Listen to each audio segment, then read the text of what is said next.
मैं भारत सरकार से कहना चाहता हूं, अगर आप ईमानदार हैं,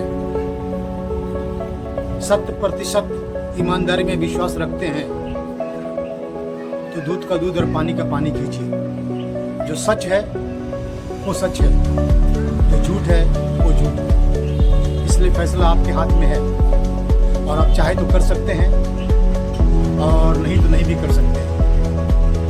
कि मोह माया प्रेम रिश्ता नाता ये कोई मायने नहीं रखता है देश की सुरक्षा के आगे। सबसे पहले देश, उसके बाद किसी भी प्रकार का कोई नाता रिश्ता भाईचारा।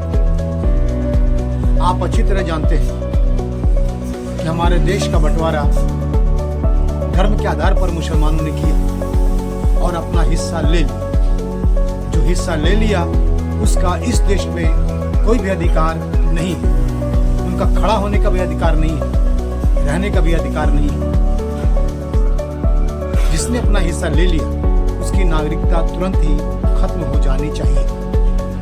वो इस देश का नागरिक किसी भी हालत में नहीं हो सकते हैं। तो फिर सरकार क्यों इनका बोझ ढो रही है? क्यों इनको खाने पीने रहने और सारी सुविधाएं दे रही है? मैं ये पूछना चाहता हूँ सरकार से, क्यों अपने देश को बर्बाद कर रहे हैं? क्यों अपने देश के नागरिकों को इस तरह से लूट रहे हैं? इनके कड़ी मेहनत और कमाई के पैसे इन लोगों में बांट रहे हैं। इसलिए सरकार से ये कहना चाहता हूँ कि आप इनकी नागरिकता खत्म करें, इनका बोझ हम पर से हटाएं, इन्हें जहाँ भेजना हो भेजें, इनको दोयम दर्जे का नागरिक बना के रखें और इनको दी जाने वाली सारी सुविधाएं बंद करें।